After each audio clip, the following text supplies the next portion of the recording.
بەناوی خوای بەخشندەی میهرەبان سڵاوتان لێبێت بەڕێزان حکوومەتی ماوە بەسەرچووی هەرێم لە ساڵی 2023 نۆموچەی دابش کردووە و بۆ ساڵی داهاتوو چاوەڕێەوەیە کە لەگەڵ بەغداد ڕێک بکەوێت لەسەر پرسی مۆچە و پرسی نەوت و وەداهاتی ناوخۆش لە ئێستاشدا بە بڕیاری سەرۆگۆزیرانی عێراق محەممەد شیع سوودانی لیژنەیەک پێکاتەوە وا بڕیار لە دوای کۆتاییاتنی پوشووی وەرزی یاسادانانی پەرلەمانی عێراق کە نۆی مانگی داهاتوو دوای 12 ڕۆژی تر کۆتایی پێدێ دانیشتەکانی پەرلەمان دەست پێ بکاتەوە لیژنەکە دەست بە گفتوگۆ بکات بۆ هەمواری یاسای بودجە لە بەرنامەی ئەمڕۆ سەرەوە دەکەین لە ساڵی 2023 نەتوانرا یاسای بودجە لە بینی عێراق و هەرێم جێبەجێ بکرێت بۆ ساڵی داهاتوو دەتوانرێت چارەسەرێک بدۆزرێتەوە و لەمپەرەکان چین لە بەردەم هەمارکردنەوەی بودجەوە هەرێمیش کارتی لەبەردەستە چونکە لەو ڕۆژاندا و تەبێت حکومەتی ماوە سەرچێرم باسی لەوە کرد بۆ ڕابردوو پشویان درێژ نابێت لەگەڵ بەڕێز کاک محمود ڕەزا لە ستۆدیۆ و لە هەولێریشەوە کاک سەرتیب جەوهەر سەرسەرم پرسان دەکەین سوپاسی ئامادەبوونتان دەکەین کاک محمود بەخێربێن سوپاسی ئامادەبوون دەکەین گەر سەرتاولەوە دەست پێ بکەین ئەمساڵ حکومەت 2023 بە نۆموچە بەڕێ کرد پێدوانیە داهاتی تری لەبەردەستدا بوو بێت بە داهاتی ناوخۆ موچەی زیاتر بدات ئەو موچانەی خستە ئەستوی عێراق سوپاس کاک حەکیم بۆ ئەم بۆنەیە ڕێز و سڵاوم بۆ بینەرانتان خۆی لە ڕاستیە مشکلەیەکی گەورەیە تەحلیلکردن لەسەر وەزعی کوردستان لەبەر ئەوەی یعنی ڕقەمی هین دروست لە بەررەسی کەسانیە نەبوونی شەفافیت کارێکی وای کردوتەوە ڕوێ بە منطق هێنکە ینی تەحلیلی منطقی بکەی بە عەقڵ و منطق ئەجنا ڕەنگاهینەکان تەحلیلەکان لەبەر ئەوە ژمارەکان ڕاست نین نەتوانی بە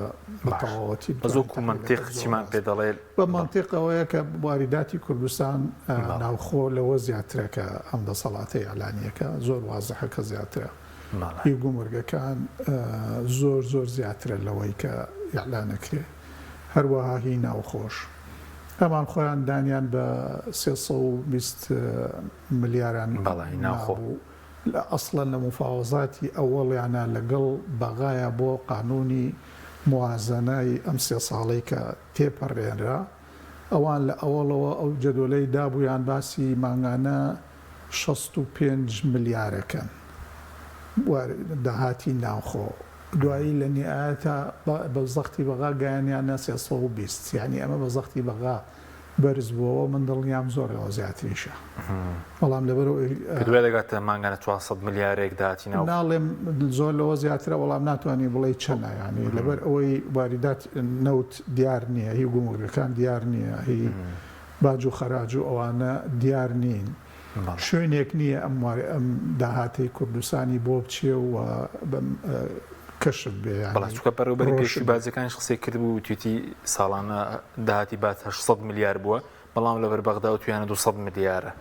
ئەوە قسەیە کە گوایە ئەڵێن شکاتی لێەکەین چۆن نەتوانێت بیسەلمێنێ بەڵ هیوادارم تەوان بەڵگە گەر شکاتیان لێکرد بەڵگەی لەبەردەستاوی و بیسەلمێنێ لەبەر ئەوەی من تەسەوەرم وایەوە لە کۆنی شاوتومە لە سانەوەی داهاتی گومرگەکان بە تایبەتی ئیبراهیم خەلیل باشە بۆ حکوومەت نەبووە ینی دیار بوو ینی بۆکوێ ئەچێ معلومە بۆکوێ ئەچێ یعنی من ئەزانم بۆکوێ ئەچێ بەڵام خەڵک نازانێ بۆکوێ ئەچێەوە خەڵکیش دڵنیان نیە لەوە کە لە سانەوەی لێ شارراوێتەوە ئەو گومرگانە هەتا لە عێراقیشا گومرگ زۆر شارراوەتەوە ئەو حیزبە گەورەکان کە هەم پارەی سیاسیان لەبەردەستە پارەی فەسادێکی زۆران لەبەردەستە هەم چەکدار و نفوز و ئەوانیان هەیە ئەوانیش دزی لە گومرگەکانە دەکەن بەڵام دزی گومرگەکانی کوردستان گەورەترە لە گەورەتر باش بە سەبارەت بە موچەی سەر موچەیان دابش کردو وتیان ئەو سێ موچەیە لە بەرپرسیارەتی بەغدادە هەر ئەوە دەتوانێت لە کۆڵخۆت بیکەیتەوە جا بەغدا بێ هەرێم بێ ئەو سێ موچەی کۆتایی ساڵ خۆی ئەو لێدوانانە لێدوانی زۆر ناعەقڵانین لە ڕاستیە یعنی کێ قوبوڵە ئەوان قوبوڵەکەن واز لە فەرمانبەرەکان بێنن بۆ بەغا واز ناهێنن دەڵێن فەرمانبەری خۆمانە کە فەرمانبەری موچە ڕاستە خۆ بدرێت مەسئولی کە فەرمانبەری ئەو ڕازی نییە هەتا ژمارەی ڕاستی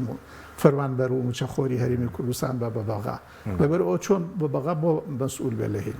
حکوومەت و حکومڕانیەکەی لێرە خۆ بەغا نایکە لەبەر ئەوە تۆ مەسئولی لەوەی کە موچەی خەڵک دابین کەی باش تەریقەیەک بێ و بەو قەرزانە و بەو هینەی بە وارداتی ناوخۆ وارداتی ناوخۆ ئەگەر بە باشی بە بێ فەساد طبعا بە بێ فەساد ئەمە خەونە ینی بۆ باشە بەڵام بە بێ فەساد وارداتی ناوخۆ هی گومرگەکان و هی نەوت و هی باج و خەراج و ئەوانە کۆ بکرێتەوە شتێکی زۆر ڕەنگە ڕەمزی بمێنێتەوە بۆ ئەوی موچە خۆرانی هەرێمی کوردستان تەواو بکە مانگانە بەڵام دیار نییە بەوان بە 600 ملیۆن قەرز لەوێ وەرەگرن و لێرەشەوە 200 موچەی پێهینەکەن بەڵام وارداتی کوردستان بە شەفافی کۆ بکرێتەوە دەستێکی ئەمین بشێتە دەستێکی ئەمینەوە کە تا ئێستا دەستی پیسە بڵین معلومە دەستێکی زۆر نائەمینە هەتا مەسەڵەن ئێستا سێ حیزب لە حکوومەتان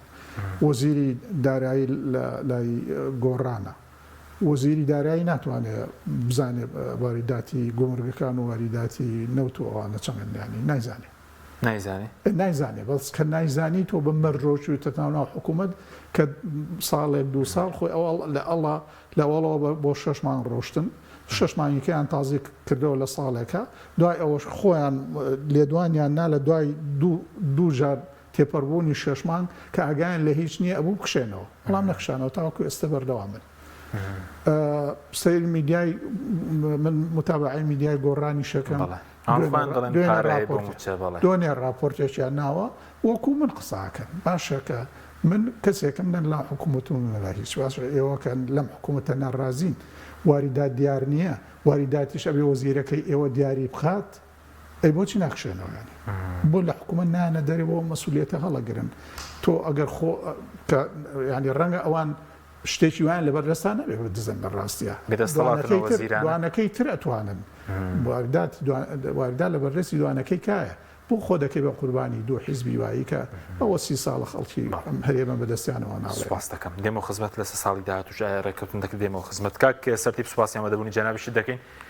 وەکو دابشکردنی موچە کە ئێستا موچەی مانگی 9 لە 21/12 کۆتایی پێات دیارەکەی موچەیەکی تر دابش دەکرێتەوە لە هەرێمی کوردستان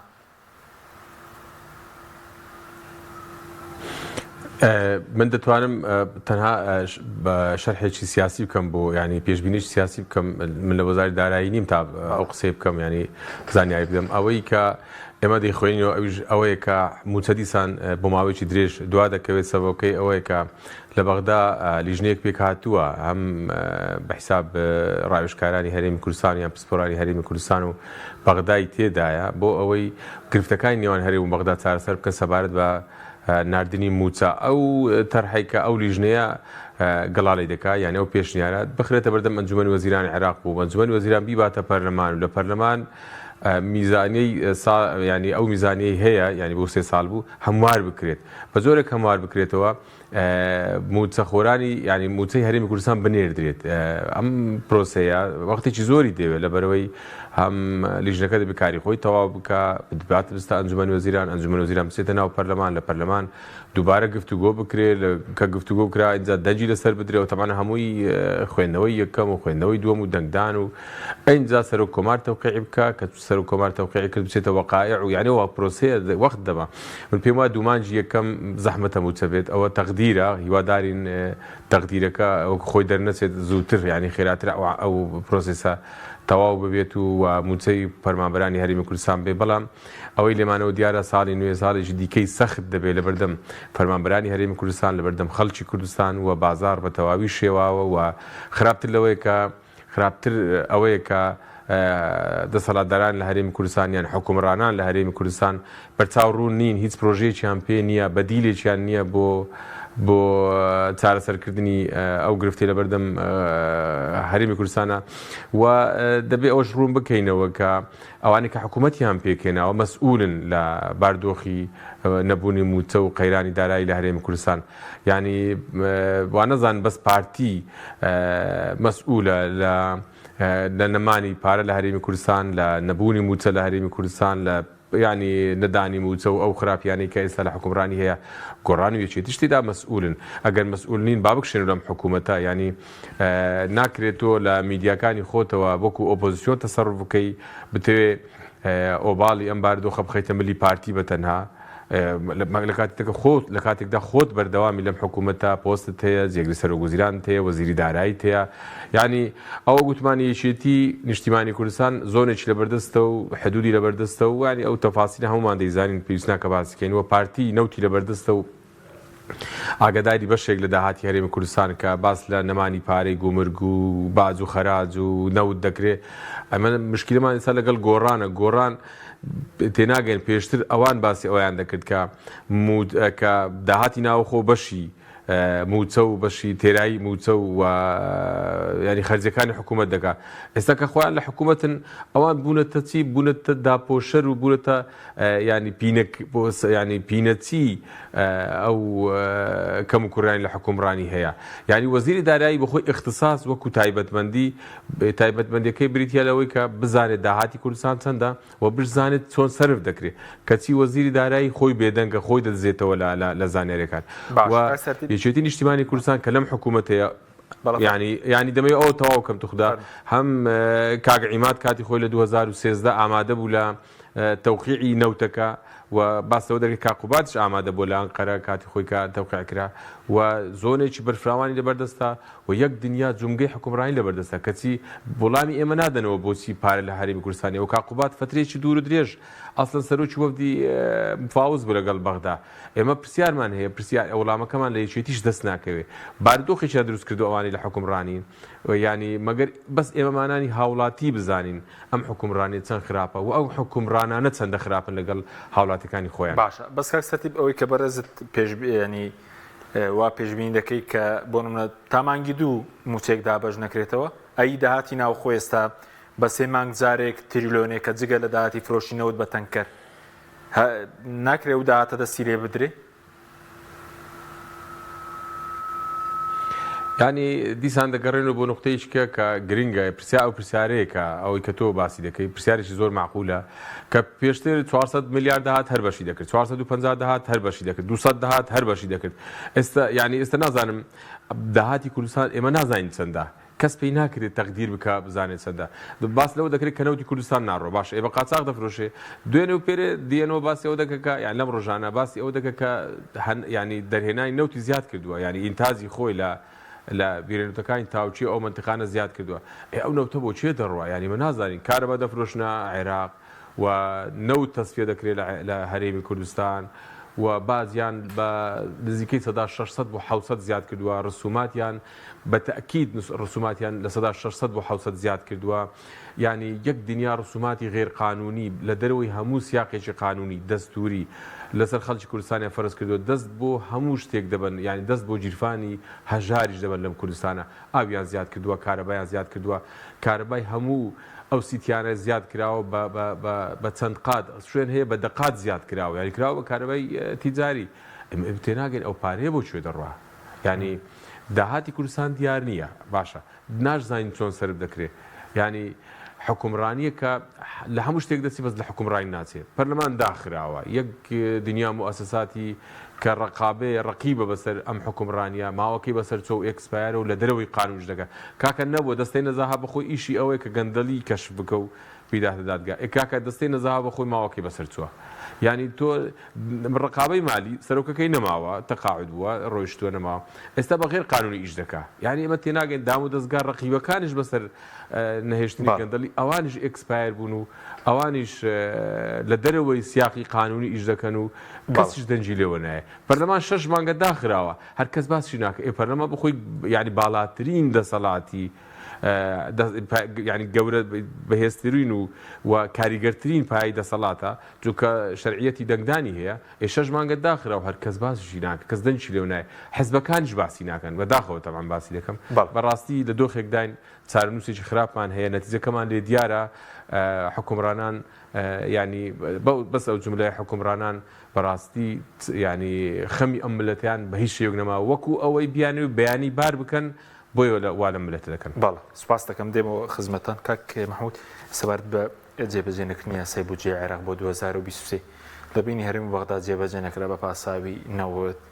خەرجی فعلی کێشە لە سەداهاتی ناوخۆ بەس بۆ ساڵی داهاتوو کە ئێستا لیژنەیەک پێکەینراوە بە بڕیاری سوودانی باز دەکرێت لە دوای نۆی یەکەوە کە پشی وەرزی یاسادانی پەرلەمان کۆتایی پێ دەست بەدانیشتن دەکەن گەشتبینی بەوەی کەم جارە کێشەکە چارەسەر بکرێ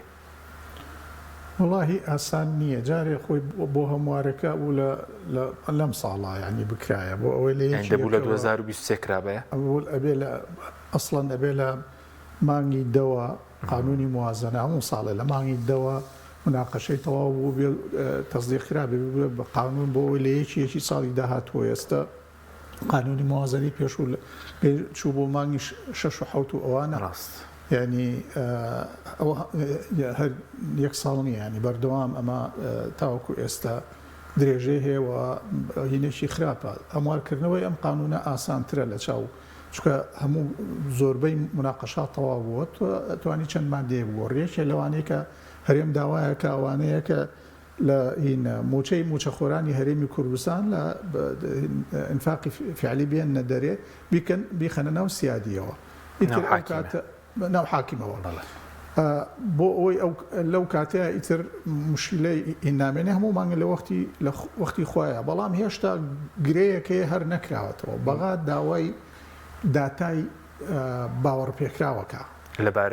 لەبارەی ژمارەی موچەخۆرانەوە لە ژمارەی موچەخۆرانیش ئەبێ تەسنیف بکرێ بۆ ئەوانەی ئەمنی و چەکدار و ئەوانە و لەگەڵ مەدەنیە هەموو داوای ئەوانە ئەکا پێم وانیە تاوەکوسەیەکێ لە کێشەکان قۆی لە ڕاوڕواکە هەر نەتوانراوە جێبەجێ بکرێ ئەوەیە کە داتای دروستی لەبەردەست نییە و حەقیشێتی کە ئەو تۆ بێ موچە بۆ تەمین بکە تۆ بێ داتای دروستی بیتێ لێرە فێر بوون لە هەرێمی کوردستانە 30 ساڵە بەبێ داتا موچە وەرگیراوە بۆ ناو وەزارەتەکان پێیان وایە ئەبێ لەگەڵ بەغاشە هەروە بڕە بەزی سەقسە لەسەرەوەی کە زیاتر داتایان گرفتەکە لەسەر بڵین داتای هێزانمنیەکان بێت چکە باز لەوە دەکەێت 365,000 فەرمانبەری مادەنی هەیە لە کۆی 682,000ەکەوی تری کێشە لە داتای ئەمنیە باز لەوە دەکری ئێستا هەر لەوان نییە هەر لە کێشەکە لە موچەخۆری مەدەنی و لە موچەخۆری غێری مەدەنیان نییە لە متەقاعدینیش هەیە تەقاعد بووە بە پلەی وەزیر هینەکەی دۆسیەکە 1.5 لاپەڕی ئاواهیە لە هیچ شوێنێکی دنیا شتیوان نییە ینی هەر ناوی چواری نووسراوە کادرێ حیزبیە ئەڵێ پلەکەی بە وەزیر تەقاعودی بکات جگە لەوەش خانەنشینەکان خۆی دەبێت لە سندوقی خانەنشینی پارە موچیان پێ بدرێت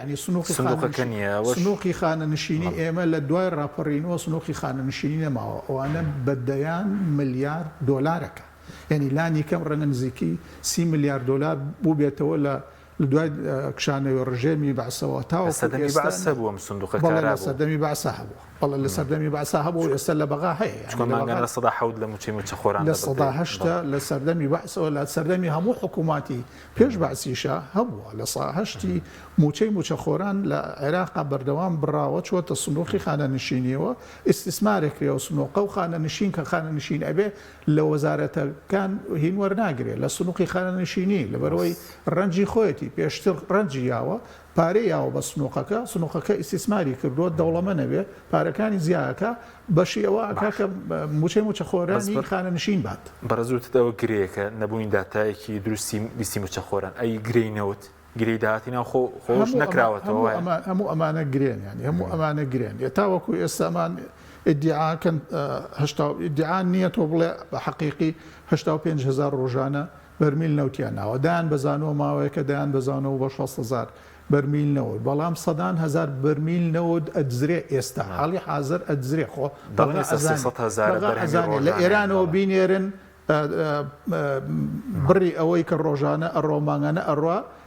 عێراقیەکان لە ئێرانی وەرەگرن لە مەرزەکانەوە چەند نەوت قاچاق ڕۆشتووە تورکیاش عینەشت ئەتوانن لە تورکیا وگرن چەند نەوتی قاچاق ڕۆشتووە ینی ئەمانەوە ئەزانن یاری لەگەڵ مناڵاکەن ینی یاری لەگەڵ مؤسسە دەوڵەتێکیکەن زات سیادەیە تەجروبەی هەیە مؤسساتی هەیە ئەتوانێت چاودێری بکە بزانێتەوە نەوتی قاچاق چەند ئەنێری ئەمانە هەمویان مشکیلەن ینی باشە تۆ ئەم نەوتە ئەنێری ئەی پارەکەی ئەوە لە بەغا پارڕێتەوە قەرزی باتێ بیەی بە موچە بۆچی بڕێک لەو داهاتی ئەو نەوتە ناهێنیتەوە بۆ بیەی بە موچەخۆرانی خۆت و چاوەڕێی بەغا نەبی تەمان ئەوە شتێکی زۆر نەعەقلانیە هەر بۆ خۆیان شوورەیە کە سەرۆکی حکوومەت و وەزیرەکان و ئەوانەیە نێڵێن موچە لە ئەستۆی ئێمە نییە لە موچە لە ئەستۆی ئەو نەبێ ئەبێ بچنە ماڵەوە دانیشن واز لە مؤسساتەکان بێن واز لە وەزارەتەکان بن واز لە موچەخۆرەکان بێن بچن حسابی خۆیان بکەن شتی با چۆنە بێتەوە خۆت کرێکار ینی منطقە خاوەنکارێ بەیانی تا ئێوارە هین بەیانی تا ئێوارە کرێکارێک بهڕەتێنێ بڵێ من قەرزم لای فڵان کەسە هەتاوکە و قەرزم بۆ نێتەوە من کرێی تۆ نایە ئێبیانی نایە بۆ دەوام ئەویش بەیانی ئیشی بۆ ناکە موچەخۆران خۆ ئێستا حەقیانەکە مەسەلەن مامۆستایان حەقیانە کە مانەگرن ئێ باشە ئەو ڕەنجەیە خۆ ئەبێ لە ڕەنجەکەی شتێ ئێستا شتێکی تویان ماوە حکوومەتی ماوە سەرچوو بڵێنی شتێکی تویان ماوە والله ئێم حکوومەتی ئێمە لە ئەسڵ ئیشی نەماوە هەموو ئەوە زەرەتانە بێ بە مدیر عامێکی مەسلەکی مدیر عامەکان بەڕێوە بەرن لەمانە زۆر باشتر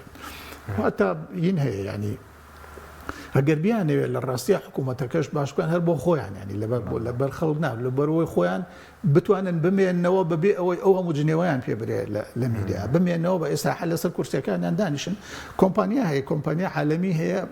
ڕیئۆرگانیزیشنیان پێڵێن ینی کۆمپانیان بۆ دروستکردنەوەی مؤسسات یعنی ئەگەر بیان بە شەریکەیەک بە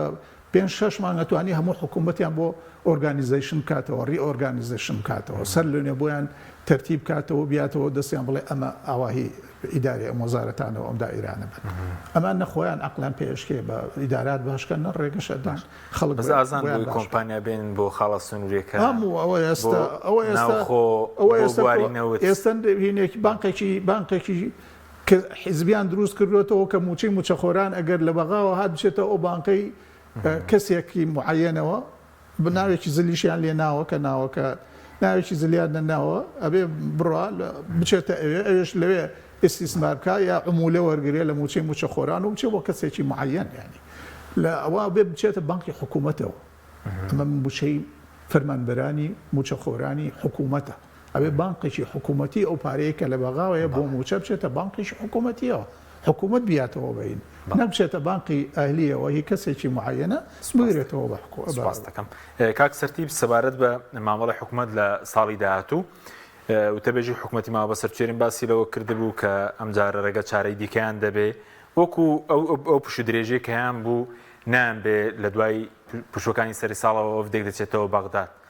دەتوانن چی بکەن واتە باسی پرسیکشانەوەی پارتیش دەکرێت ئایا شتێکی وە لە ئارا ئەوەی زانیاری تەبێ لە ئارادا هەیە؟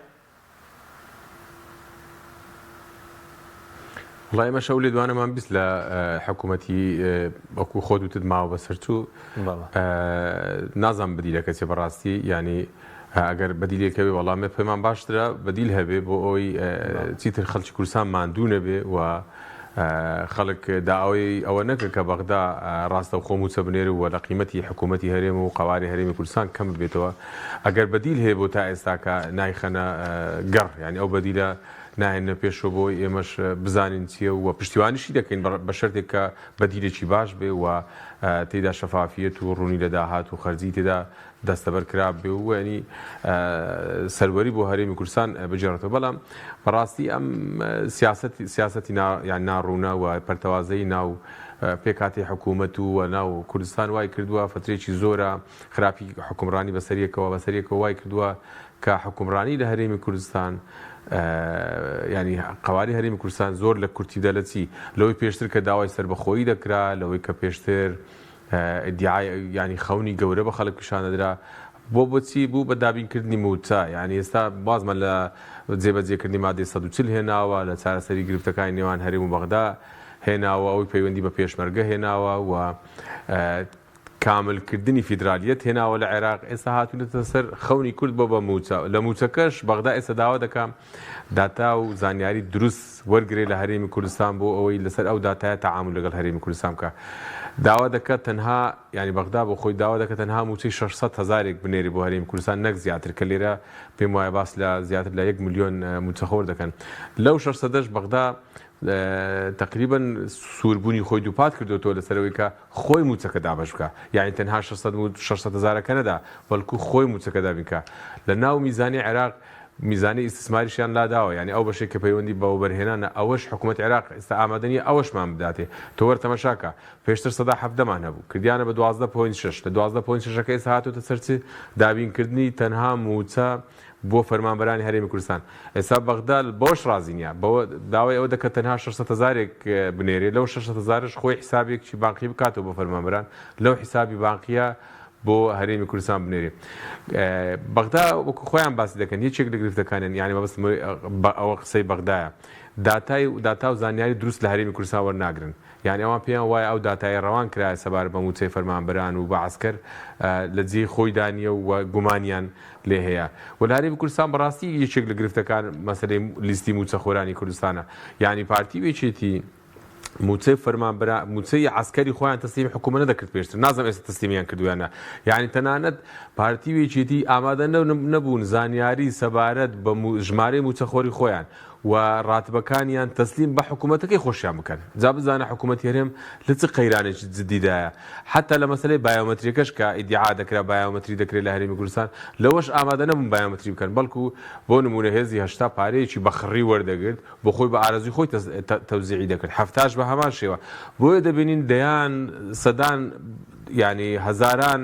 موچەخۆر هەبوو لە بارگاکانی حزب موچیان ڕاستەوخۆ لە حکوومەت وەردەگرت بەڵام لە بارگاکانی حزب دەوامیان دەکرد نازانم ئێستا چیان لێ کردو چکە دوای مشتومڕێکی زۆر هەبوو هەتا 1-2 ساڵی پێشساش ئامادە نەبوون بچن پەنجەمەوەرەکە بکەن بۆیە حکوومەتی هەرێم بۆ خۆی لە قەیرانێکی جدیدایە ئەم حکوومەتەی هەیە کە ناوماڵی ناوە حکوومەت و حەقیقەتەن حکوومەت نییە یعنی حکومڕانیەکی ناکاملە پەرلەمانەکەی پەرلەمان نییە داخراوە ئێستاکە هیچ ڕۆلی خۆی نەجێڕاوە وەکو مؤسسەیەک کە نوێنەرایەتی خەڵکی کوردستان بکە ڕنگدانەوەی ئیرادەی خەڵکی کوردستانیە حکوومەتەکەی حکوومەتێکی ناسەقامگیر سیادەی بەسەر تەواوی خاچی کوردستانیە و دوو لە سلێمانی پایەشێتی حکوم دەکات لە هەولێر پارتی حکوم دەکات سنوورەکانی ئێران و تورکیا تەحەکوم پێ دەکەن و مؤسسەی دادوەری کە دەبوایە مؤسسەی سەقامگیری قانون بێ لە هەرێمی کوردستان بەشێکە لە ململانی سیاسی یعنی ئەوە خۆدا لە بیرتانە کە ئەمری قەبزی بۆ کاگنوشیروان دەکرد بۆ نمونە ینی ڕەوانشاد کاگنوشیروان دەرکرد ئێمە لە کوێی دنیا بووە بەم شێوەیە ینی تۆ عەسکەر بێنیتە سەر جادە وڵا بەردەم دادگا بچێ وڵا فڵان کەس سوکایەتی بە پێشمەرگە کردووە ینی خەڵک دەگرن بە تەوقیعێک حاکم ینی حکمی داوە لە سزنە و ینی خەریکە حکومەکەی تەواو بکە لە پڕ ئازادی دەکەن خەڵک دەگرن گرتویانە دوای ئەوە کە نایەنەوە ئازادی بکەن ئیتر تۆمەتی زیاتری بۆ دروست دەکەن ینی مؤسسەی دادوەریش لە هەرێمی کوردستان بەداخەوە حاکم ڕزگار بە 3-4 ساڵ وتی لە ماوەی 40 ساڵی ڕابردوو من نەمبینیوە مؤسسەی دادوەری وەکو ئێستا خراپ بێ بەڕاستی باشە بەس کاکسەری چاوەڕێکی دەکەی بۆ ساڵی 2024 لە پێویست بە موچە اینجا هەواڵێکی شەبوو گوایە لە مەودوان نوێنەرایەتەکانی حکوومەتی هەرێم کە ئێستا بەرز پارتی ویکێتیون لە وڵاتانی ئەوروپادا بخرێن و ببنە بەشێک لە پاشکۆی لە سەفارەتی عێراقی وەکو چۆن لە دەستوری عێراق داهاتووە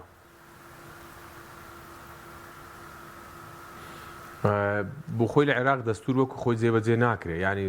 لەناو لە عێراق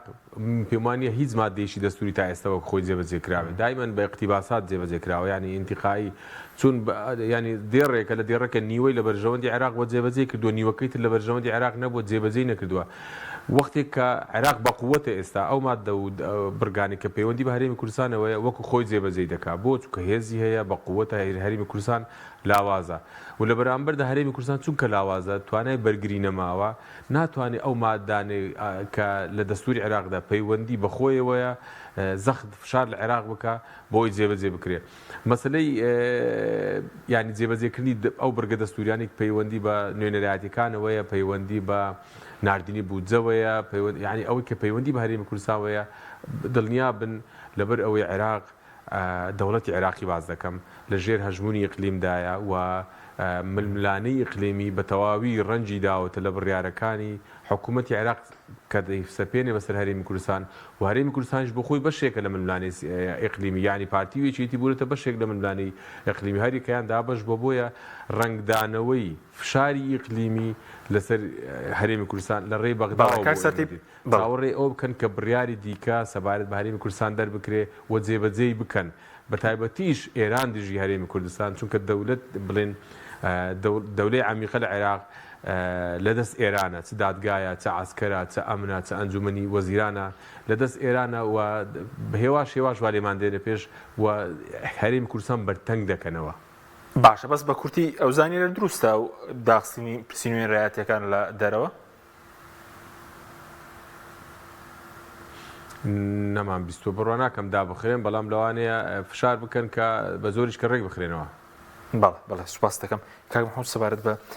ساڵی داهاتوو کارتەکانی بەردەم هەرێمیش واگەر لە پەرلەمانیش بڵێن لیژنەکە پێک هاتووە لە حکوومەت لەناو پەرلەمانیش هەمواری بودجە بربەستی نییە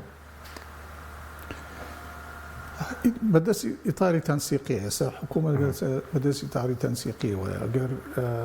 ئیتاری تەنسیقی حاضر بێ یعنی تۆزێ نەرمی بنوێنێ توانرێ بەو ئەو داوانەی هەرێم بخرێنە ناو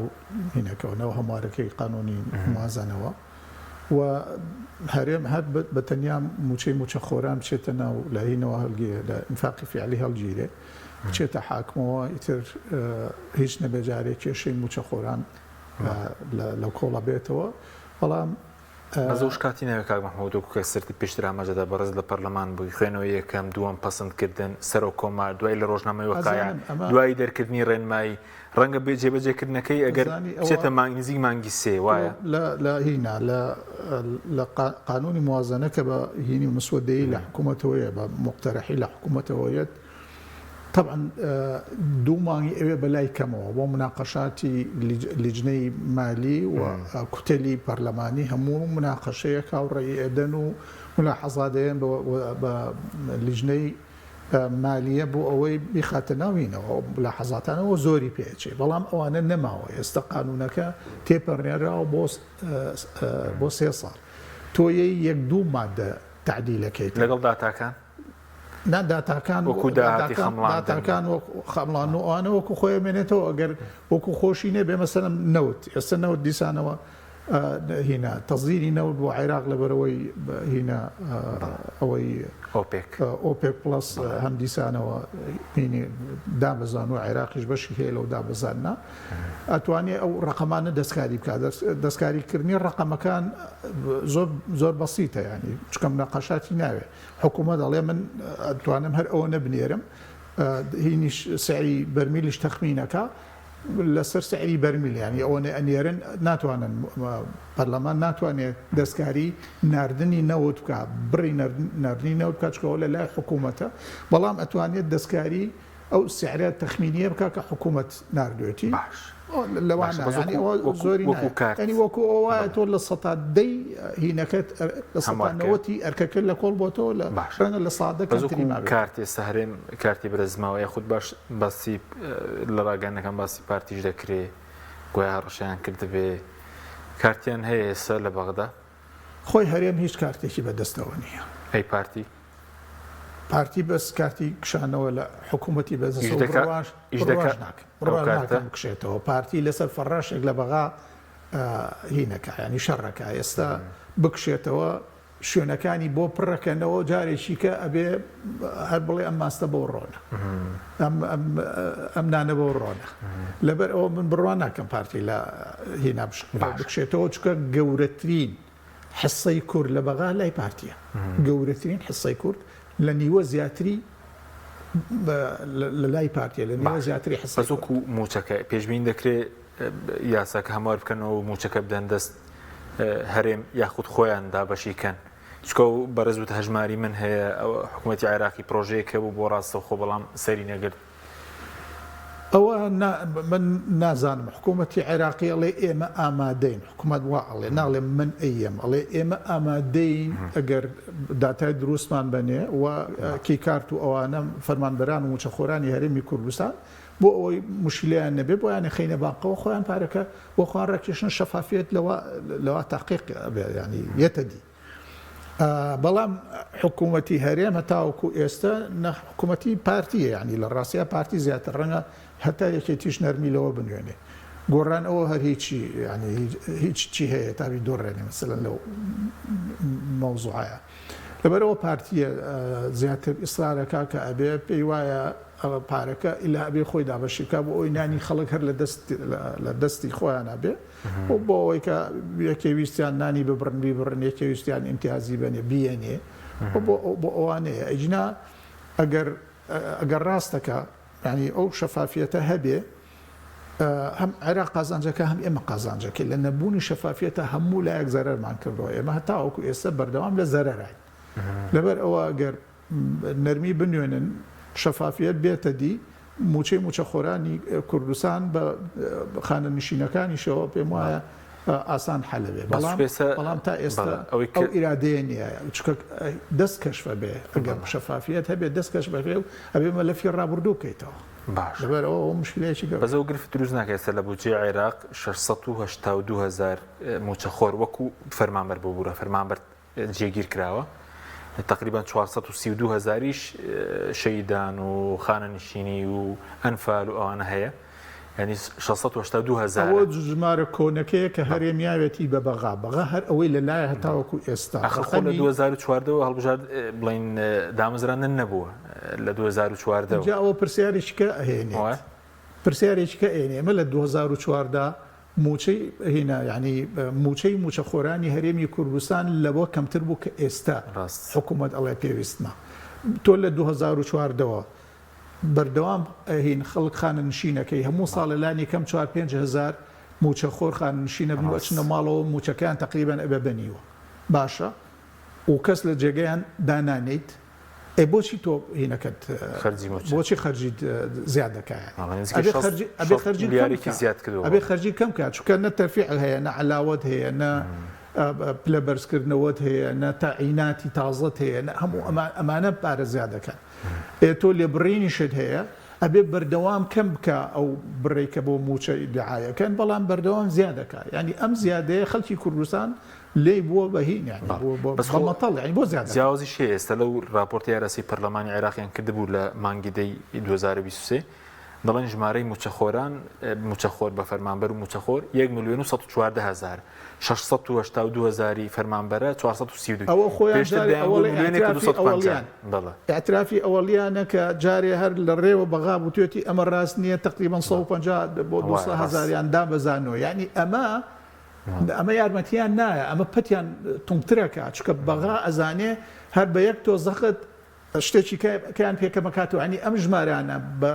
بەغا قەناعەتی تەواوی هەیە و من قەناعەتی تەواوم هەیە هیچ ژمارەیەکی هەرێمی کوردستان ڕاست نییە ئەوەی لە میدیای حیزبی و لە میدیای حکوومەتە بڵاوە بێتەوە سەبارەت بە داهاتی نەوت بە هی گومەرگ هی باج و خەراج هی فەرمانبەر هی موچەخۆر هی پارەی موچەخۆرانی مانگانەی هەرێمی کوردستان ئەمانەی هیچیان ڕاست نی لەبەر ئەوە تووشی ئەو جێشاوە بووین سوپاس دەکەم سوپاس دەکەم حوت کاک سەرتیب دوو خولەکمان ماوە سوپاس دەکەم لە ڕووی سیاسیەوە پەیوەست بە هەرێم چاوەڕێی چی دەکرێت لەگەڵ بەغداد ئەو هەڵبژارنەکەش باز دەکرێت دوا بخرێ وەکو دامەزراوەکان کەوتت پەرلەمانمان نییە ئەنجومەنی پارێزگامان نییە حکوومەت ماوەی بەسەر چووە بە کورتی بە سوپاس دەکەین والله يعني حکومڕانی لە هەرێمی کوردستان لە قەیرانێکی زۆر جددیە ینی شەرعیەتی بە تەواوی لەدەستداوە ینی حکوومەت شەرعیەتی نەماوە لەبەرەوەی لە دەرەوەی ماوەی خۆیەتی و پەرلەمان داخراوە و خراپتر لەوەی کە ینی ڕێککەوتنێک لێمان لە ئەوانی کە حکوومەتیان پێکەناوە نییە بۆ ئەوی بچنە بەغدا ئەو کێشەیە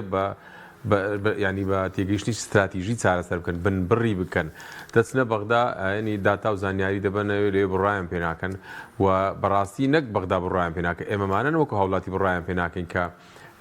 ئەم حکوومەتە ینی داهات و خەرجەکەی ئێمە بڕایان پێناکەین بۆیە ینی لە باردۆخ داین ئێمە ئایندەمان لێ دیار نەچوونەتە ناو تۆنێلێکەوە پێمان ناکرێت بگەڕێن دواوە